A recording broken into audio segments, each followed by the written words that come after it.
নমস্কার, স্টুডিও ত্রিপুরায় আপনাদের সকলকে স্বাগত। আপনাদের সঙ্গে রয়েছি আমি সরিতা।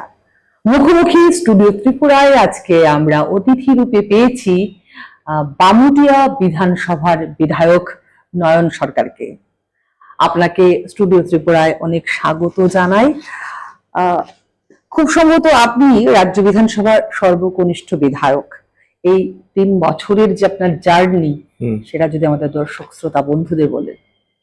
নমস্কার, প্রথমেই আপনাদের অভিনন্দন। আপনাদের স্টুডিও ত্রিপুরা থেকে এসেছেন। তো 3 বছরের জার্নি বলতে, আমি তো 23 নির্বাচনে বামুটিয়ার সাধারণ জনগণ ভোটে নির্বাচিত করে বিধানসভায় পাঠিয়েছে। তো 3 বছরের জার্নি রাজনীতিগতভাবে আর প্রশাসনিকভাবে দুই রকম। রাজনৈতিকভাবে যদি বলি প্রথমে, তো সাংগঠনিক কাজ বা পার্টিগত কাজ আমরা যতটুকু করার সেরকম ভাবে করতে পারছি না বিভিন্ন জায়গাতে। কারণ এই রাজ্যে বিজেপি সরকার আসার পর কিছু ক্ষেত্রে, সব জায়গায় বলবো না, কিছু কিছু জায়গায় হামলা হুজ্জুতি বা বিরোধী দল রাজনীতি করতে পারবে না, এরকম কিছু সমস্যার সম্মুখীন হওয়ার কারণে আমরা ঠিকভাবে করতে পারিনি বা করে ওঠা সম্ভব হয়নি বামুটিয়া বিধানসভা কেন্দ্রে। আর সরকারি কাজ বলতে একটা হচ্ছে বিধায়ক এলাকা উন্নয়ন প্রকল্প। আমি এমএলএ হওয়ার পরে বিধায়ক এলাকা উন্নয়ন প্রকল্পের যে টাকা, প্রত্যেক বছর প্রচুর টাকাই আসে, কিন্তু কাজ করার ক্ষেত্রে অনেক রকম সমস্যার সম্মুখীন হতে হচ্ছে। একটা হচ্ছে প্রশাসনিকভাবে সমস্যার সম্মুখীন হচ্ছে কিরকম, যে আমি এসডিএম সাহেবকে, যিনি এমএলএ ফান্ড বা বিধায়ক এলাকা উন্নয়ন প্রকল্পের টাকা বা প্রকল্পটা দেখেন, ওনার কাছে আমি কাজ দেওয়ার পর এই কাজটা হচ্ছে যাদেরকে দিয়ে করাবে, বিডিও সাহেব হোক, এগ্রিকালচার ডিপার্টমেন্ট হোক, বিভিন্ন লাইন ডিপার্টমেন্ট বা বিভিন্ন সংস্থা, তো তাদেরকে দিয়ে করানোর ক্ষেত্রে অনেকটা দুর্বলতা দেখা যায়। কারণ তারা সেই ক্ষেত্রে কমিউনিকেশন করে না। আমার নিজে থেকে সেই যোগাযোগটা করতে হয়, যাতে দপ্তরের কাজগুলো যাতে হয় বা দপ্তর যাতে কাজগুলো করে আমার রেলেভেন্টের কাজগুলো, সেই ক্ষেত্রে একটা সমস্যার সম্মুখীন হয়, তারা সেই রকম ভাবে গুরুত্ব দিয়ে দেখছেন না। আচ্ছা। আর দ্বিতীয় বিষয় হচ্ছে, কাজ করতে গিয়ে সমস্যা হচ্ছে এলাকার মধ্যে। বিধায়ক এলাকা উন্নয়ন তহবিল, ওইখানের কাজ, বিশেষ করে গান্ধীগ্রাম, কিছুদিন আগে আপনারা দেখেছেন বিভিন্ন নিউজ মাধ্যমেও প্রকাশিত হয়েছে যে বিধায়ক এলাকা উন্নয়ন তহবিলের অর্থে আপনার স্ট্রিট লাইট বসানো হচ্ছিল। তো বিভিন্ন এলাকাতে হয়েছে বামুটিয়া বিধানসভা। তো ওই নবগ্রাম এলাকাতে যখন বসাতে যেতে চেয়েছিল যে সংস্থা, তো ওই সংস্থাকে বাধা দিয়েছেন ওই এলাকার কতিপয় দুষ্কৃতিকারীরা। তো এরকম বাধা বিঘ্নতার কারণে অনেক রকম, শুধু এটা জাস্ট উদাহরণ হিসেবে বললাম, এরকম অনেকটি ঘটনা ঘটেছে যে বিধায়ক এলাকা উন্নয়ন প্রকল্পের টাকা আমরা ঠিক মতো খরচ করতে পারছি না, অনেক টাকা হয়ে গেছে। আর সরকারি কাজ যেটা বিভিন্ন দপ্তরের কাজ, আমরা অনেক সময় বিভিন্ন দপ্তরের কাছে দাবি করি রাস্তাঘাট করার জন্য বা বিভিন্ন ডেভেলপমেন্ট কাজ করার জন্য, তো চিঠি দিচ্ছি, কিন্তু সেই রকম মানে প্রতিক্রিয়া বা প্রত্যুত্তর আমরা পাচ্ছি না, বা কিছু ক্ষেত্রে হচ্ছে এরকম আর কি ব্যাপারটা। আচ্ছা, মানে মিশ্র একটা রেজাল্ট আপনি দেখতে পাচ্ছেন। 2023-এ যে বিধানসভা নির্বাচনে আপনি প্রতিদ্বন্দ্বিতা করেছেন প্রথমবার বিধানসভা নির্বাচনে, তো ওইটাও আপনার জন্য নিশ্চিতভাবে খুবই চ্যালেঞ্জিং ছিল। তো ওইটা সম্পর্কে যদি কিছু বলেন, যে তখনও তো আপনি যে দলের বিধায়ক, সেই দল তো তখনও সরকার প্রতিষ্ঠিত ছিল না। ওই চ্যালেঞ্জটা আপনি কিভাবে গ্রহণ করেছিলেন এক তরুণ তুর্কি হিসাবে?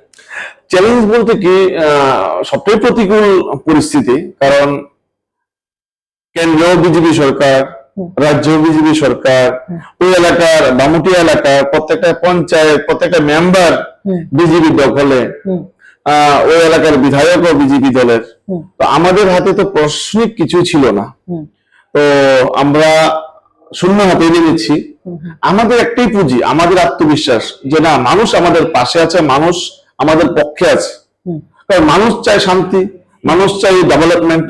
যে ডেভেলপমেন্টটা আগে 25 বছর লাগাতার কন্টিনিউয়াসলি চলেছিল বামুটিয়াতে বা সারা রাজ্যে বলুন, তো উন্নয়নের কথা বললে তো শেষ হবে না।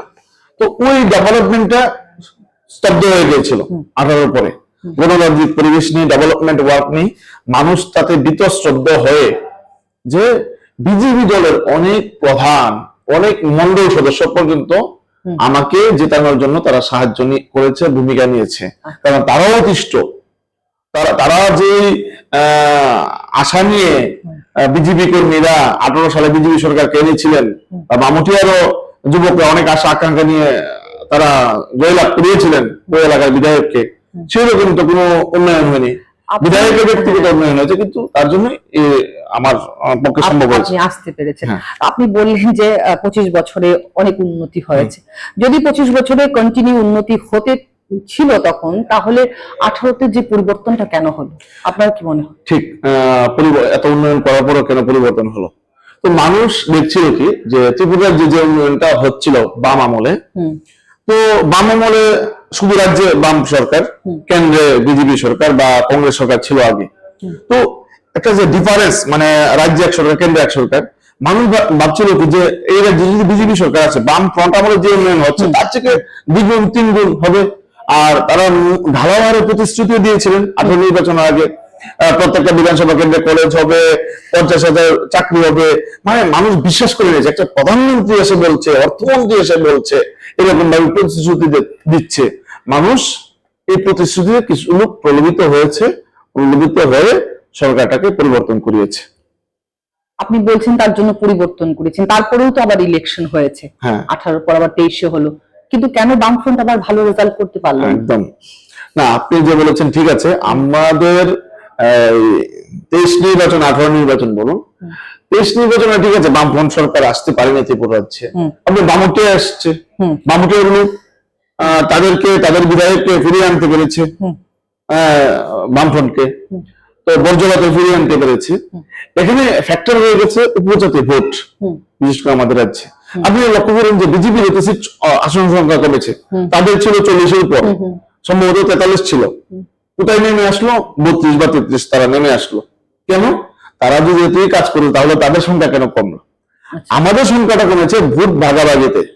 ত্রিপুরা মতা একটা ফ্যাক্টর এখানে হয়েছে ত্রিপুরাতে, তারাও কিন্তু বিজেপি বিরোধী ভোট। তো বিজেপি বিরোধী ভোট এর যে দুটো ভাগ হয়েছে, একটা মতাতে একটা অংশ চলে গেছে, একটা সিপিএম এ চলে গেছে, আর কংগ্রেস তো আমাদের সাথে সিট সমঝোতা ছিল। তো একটা ওই ভোট ভাগাভাগিতে বিজেপির লাভ হয়েছে। না হলে বিজেপি যে পার্সেন্টেজ ভোট পেয়ে এবার সেই নির্বাচনে আসছে, এটা ত্রিপুরা রাজ্যের ইতিহাস, এত কম সংখ্যক পার্সেন্টেজ নিয়ে রাজ্য সরকার বিজেপি গঠন করেছে। আচ্ছা, আরেকটা প্রশ্ন করার ছিল যে আপনি যে দলের বিধায়ক, সেই দলের বিরুদ্ধে প্রায় অভিযোগের মতো এরকম একটা কথা প্রায় শোনা যায় যে আপনাদের দল ইয়াং জেনারেশনকে প্রমোট করে না, নতুনদেরকে সামনে আনছেন না। এই অভিযোগটা কতটা সত্য?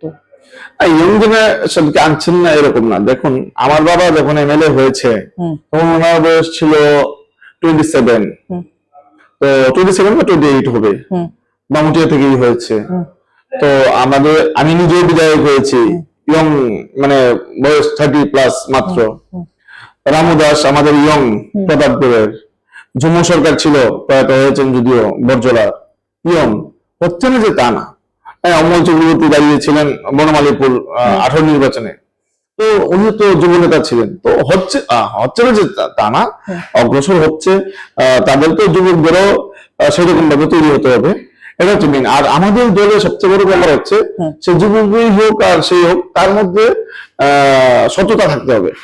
সততা ছাড়া এই দলে গ্রহণযোগ্য নেতা হওয়া সম্ভব নয়, অন্তত বামফ্রন্টের। আচ্ছা, বামফ্রন্টের সম্পর্কে যখন বলছি তখন একটা বিষয় বলতে হয় যে এখনের যে যুগটা, সেটা কিন্তু আমরা জানি তথ্য এবং প্রযুক্তির যুগ। এই তথ্য এবং প্রযুক্তির যে ব্যাপারগুলিকে ব্যবহার করে রাজনৈতিক দলগুলি মানুষের কাছে যাচ্ছেন, মানুষের কাছে যাওয়াটাই তো আলটিমেট প্রত্যেক রাজনৈতিক দলের লক্ষ্য। তো কোথাও কি মনে হয় না যে সিপিএম বা বামফ্রন্ট এরা এই তথ্য প্রযুক্তির ব্যবহারের দিকে পিছিয়ে রয়েছে? না, পিছিয়ে রয়েছে কোন দিকে? পিছিয়ে নেই, তথ্য প্রযুক্তির দিকে। দেখুন, এখানে আমাদের যে সিপিআইএম ত্রিপুরা একটা পেজ আছে, আপনি এটা দেখুন, ফলোয়ার কত। আর অন্যান্য রাজনৈতিক দলেরও তো আছে পেজ, তো তাদের ফলোয়ার কত। মানুষ তো আমাদেরকে গ্রহণ করছে বলে এত ফলোয়ার হয়েছে। প্লাস আমরাও তো ফেসবুকে আপলোড করছি, বিভিন্ন মানুষ শেয়ার করছে, মানুষ গ্রহণ করছে। তথ্য প্রযুক্তির দিকে আমরা পিছিয়ে আছি এরকমও না। অ্যাকচুয়ালি আমাদের এমএলএ সংখ্যা কত, আমাদের বিরোধী দলে আছি, অনেকে শেয়ার করতে ভয় পায়, আমাদের পোস্টে লাইক করতে ভয় পায়, এরকম একটা ব্যাপার আছে। না হলে মানুষ কিন্তু এগুলো দেখছে, ফলো করছে, এই আর কি, মানুষের কাছে পৌঁছে যাচ্ছে আমরা এটার মাধ্যমে। এখন তো 2026, 2028-এ বিধানসভা নির্বাচন, এখন আবার সামনে রয়েছে এডিসি নির্বাচন। তো আপনাদের সার্বিক প্রস্তুতি কিরকম? প্রস্তুতি দেখুন, আপনারা কি জনজাতিদের যে আস্থা সেটা ফিরিয়ে নিতে পারবেন এবার? আমাদের নির্বাচনের জন্য আলাদাভাবে প্রস্তুতি নিতে হয় না, আমাদের সবসময় মানুষ আমাদের মেইন, কারণ তার জন্য আমরা মানুষের সমস্যাগুলো সমাধানের জন্য প্রতিনিয়ত সারা বছর আমরা মাঠে ময়দানে থাকি। আমাদের সিপিআইএম এর যুব সংগঠন বলুন আর বিভিন্ন গণসংগঠনই বলুন, আমরা প্রতিনিয়ত কৃষকদের বিভিন্ন সমস্যা নিয়ে দাবি জানিয়ে যাচ্ছেন। যুবক ফেডারেশন, আমাদের ডিএফ সংগঠন সবসময় যুবকদের বিভিন্ন রকম সমস্যা সমাধানের জন্য দাবি জানিয়ে আসছেন। আমরা মাঠে ময়দানে সবসময় আছি, আর মানুষ সবসময় চায় যে বিপদে যাকে পাশে পাওয়া যায় তাদেরকেই গ্রহণ করে, তাদেরকেই আগামী দিন সরকারে বসায় বা সবসময় সরকার বসানোর জন্য মানুষের একটা চেষ্টা থাকে। তো আমরা ওই চেষ্টাটাই জারি রাখছি আর কি। বামুটিয়ার বিধায়ক হিসাবে রাজনীতি নির্বিশেষে, বলছি রাজনীতি নির্বিশেষে, অনেকের অনেক আইডিওলজি থাকতে পারে, রাজনৈতিক মতাদর্শ, সেটা নির্বিশেষে আপনি আপনার এলাকার মানুষের সঙ্গে কতটা কমিউনিকেট করতে পারেন? আপনি নিজেকে দর্শক কত দেবেন? না, যোগাযোগের কথা বলছি আমি। ওই সময় আপনার প্রথম প্রশ্ন উত্তরে আমি বলছিলাম যে ব্যক্তিগতভাবে বামুটিয়ার সাথে আমার, বামুটিয়ার মানুষের সাথে একটা ভালো একটা সম্পর্ক আছে। তা আমার বাবারও ছিল, আমাদের একটা পারিবারিক সম্পর্ক। সে যেই পার্টির হোক না কেন, আমরা একদম এইরকম মাথাতেই আসে না সে বিজেপি করে, কংগ্রেস করে, তৃণমূল করে, কোন পার্টি করে, এটা দেখারই বিষয় না। সে মানুষ, সে আমার এলাকার হোক অন্য এলাকার হোক, ওইরকম একটা সম্পর্ক। আমি বলছিলাম যে কথাটা প্রথম প্রশ্নের উত্তরে, যে বিজেপি দলের অনেক প্রধান মেম্বার, মন্ডল সদস্য, তারা আমাকে ভোট দিয়েছে দেশের নির্বাচন। কেন দিয়েছে? নিশ্চয়ই সেই রকম একটা পরিবেশ পরিস্থিতি আছে। এখনো তো আমি অনেকেই তো প্রয়াত হয় বা অসুস্থ থাকে, বিজেপি হোক যে কোনো দল হোক, আমি তাদের বাড়ি করে যাই, চা খাই। আমি কয়েকদিন আগে গ্রামের এক প্রধানের বাড়িতে গিয়েছি, বিজেপি করেন, তো অনেক মন্ডল সদস্য আছেন, তাদের বাড়িতে যাই, যাওয়া সাথে আমার কমে নাই। আমাকে ভোট দিল কি দিল না আমি এরকম চিন্তা ভাবনাও করি না যে তাদের সাথে সম্পর্ক রাখলে আমাকে ভোট দিতে হবে, এরকম না। আমার কথা হচ্ছে তাদের সাথে সম্পর্কটাই বড়।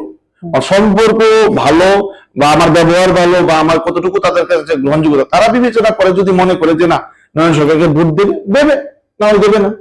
নিজেকে কত দাও? নিজেকে কি রিভিউ করো? আমি আমার তরফ থেকে আত্মসমালোচনায় নিজেকে কত দাও? আত্মসমালোচনা সবটা তো আর পারছি না, আমি বলবো না, কারণ ব্যস্ততা থাকি। ব্যস্ততার মধ্যে আমি 10-এর মধ্যে 8 দেবো নিজেকে আমি। কারণ 2% কেন বাদ দিলাম, কারণ অনেক সময় আমি যোগাযোগ করতে পারি না আমি নিজেকে, কারণ ব্যস্ততা। বিধায়কের ফোন নাম্বারটা কি সবার জন্য আপনি দেবেন, যে সমস্যা হলে আপনাকে ফোন করতে? সবার কাছে দেওয়া আছে। আমার ফোন নাম্বার 9436542445। এই নম্বরে আপনারা যে কোনো সময় ফোন করতে পারেন, যে কোনো সমস্যা, দল মত নির্বিশেষে। কোন দল বুঝি না আমি, ধর্ম বুঝি না, জাত বুঝি না, আমরা সবাইকে নিয়ে চলতে চাই, সবাইকে নিয়ে চলবো। আচ্ছা, আরেকটা কথা, যে আপনি তরুণ প্রজন্মের একজন বিধায়ক, আপনি রাজনীতি করছেন, অন্যান্য দলের মানুষ রাজনীতি করছে, নতুন প্রজন্ম আসছে, বিধানসভায় অনেক তরুণ প্রজন্মের নতুন তরুণ তুর্কি বিধায়কদের দেখতে পাই, তারা কথা বলেন, ভোকাল হন, ভালোই লাগে আমাদের সকলেরই এটা। তো যারা নতুন প্রজন্মের এখন রাজনীতিতে আছেন বা আসতে চাইছেন, তাদেরকে আপনি কি বলতে চাইবেন? আপনার কি বার্তা থাকে? আমি সবসময় একটা কথা বলি, রাজনৈতিক দল যে কোনো দলই আসুক, তারা সিপিএম এ আসুক, বিজেপিতে আসুক, কংগ্রেস, এটার জন্য আমি বলছি না, যাদের পছন্দ, কিন্তু ভালো লোকগুলা রাজনীতিতে আসা দরকার। ভালো লোক রাজনীতিতে না আসলে কোনোদিন ভালো সমাজ গঠন হবে না। আপনারা খবর নিয়ে দেখুন, যারা এলাকার মধ্যে সন্ত্রাস করে, আমি বলছি না কোন রাজনৈতিক দল, যারা এলাকার মধ্যে সন্ত্রাস করে, যে রাজনৈতিক দল হোক না করে, সে দেখবেন নিজের বাড়ি ঘরে যন্ত্রণা দিচ্ছে, নিজের ফ্যামিলিকে, স্ত্রীকে মারধর করছে, বাবা মাকে মারধর করছে, পাড়া প্রতিবেশী যারা আছে তাদের কাছেও দুর্ব্যবহার করছেন, মাফিয়াগিরি করছেন, দল দেখছেন না, রাজনীতি দেখছেন না। তো ওইসব লোককে রাজনীতি পুরোদলই ঠাঁই দেওয়া ঠিক নয়, না হলে সমাজ সুন্দর হবে না। এখন আপনারা দেখুন, যারা বিভিন্ন রাজনৈতিক দলকে ব্যবহার করে যুবকরা এসব কিছু অপকর্মে লিপ্ত হয়, দুঃখ হয়। তো আমি বলবো যে ভালো যারা আছেন তাদের অংশগ্রহণ, যারা শিক্ষিত যুবক আছেন তাদেরকে আমি বলবো রাজনীতিতে অংশগ্রহণ করার জন্য। শেষ প্রশ্ন আপনার জন্য, আপনার কি ফার্স্ট চয়েস ছিল পলিটিক্স না অন্য কিছু ছিল? আর কি পড়াশোনা করেছেন সেটাও যদি বলেন। পড়াশোনা বলতে করেছি আমি গ্রাজুয়েশন তো আর্টস, আমার সোশিয়োলজি অনার্স ছিল, এডুকেশনে এমএ করেছি, তারপর বিএড করেছি। তো পিএইচডি করার ইচ্ছে ছিল, কিন্তু সময়ের অভাবে যখন আমার ইলেকশনে এসে পড়লো হয়নি। তো আপনি যে মেইন কোশ্চেনটা করেছেন যে রাজনীতিতে চয়েস এর ব্যাপারটা, ফার্স্ট চয়েস কি? First choice actually first choice যখন আমি ক্লাস 9, 10, 11, 12 সম্ভবত ওই সময়টা ঠিক খেয়াল নেই, আমি ক্লাব মানে পাড়ার এলাকার ক্লাব, দুর্গাপূজা হোক বা বিভিন্ন সামাজিক অনুষ্ঠান, যে সরস্বতী পূজা, কালী পূজা, আমি করতাম, ক্লাবে সেক্রেটারি হতাম। তখন যে মানুষের মধ্যে একটা লিডার একটা মনোভাব আমার কাছেও ছিল, বা মানুষও মনে করতেন সেই লিডার, কারণ সেক্রেটারি বানাতো আমাকে। তো ওইভাবে আমাকে অনেক যুবকরা প্রমোট করতো, হ্যাঁ আগামী দিন তোর বাবার জায়গাতে তুই হবি, আমার বন্ধু বান্ধবরা, ওইরকম একটা পরিবেশ আমার কানে সবসময় বাজাতো বা বাজতো। তো এইভাবে নিজেকে প্রস্তুত করছি, হ্যাঁ প্রস্তুত করতে করতে দেখলাম যে না, পলিটিক্সে তখন আমি এসএফআই যুক্ত হলাম, তারপর ডিএফ, এভাবে করতে করতে মানুষ আমাকে জানি না কিভাবে, আমি নিজেও জানি না এত তাড়াতাড়ি আমি বিধায়ক হয়ে যাব। তো মানুষ আমাকে টানতে শুরু করলো আর কি, যখন কলেজ কমপ্লিট করলাম, যে পলিটিক্সে থাকো, তুমি থাকাটা দরকার, এভাবে হয়ে গেল আর কি। তবে ছিল রাজনীতি যদি না হতো তাহলে আমার ইচ্ছা ছিল পিএইচডি করে কোনো কলেজের এরকম শিক্ষকতা করা এরকম ছিল। আচ্ছা, আপনার আগামী দিনে অনেক শুভেচ্ছা রইল। আমাদের আজকের মুখোমুখি স্টুডিও ত্রিপুরা আমরা এখানে শেষ করলাম। সঙ্গে থাকবেন স্টুডিও ত্রিপুরা। নমস্কার। আপনাদেরকেও নমস্কার।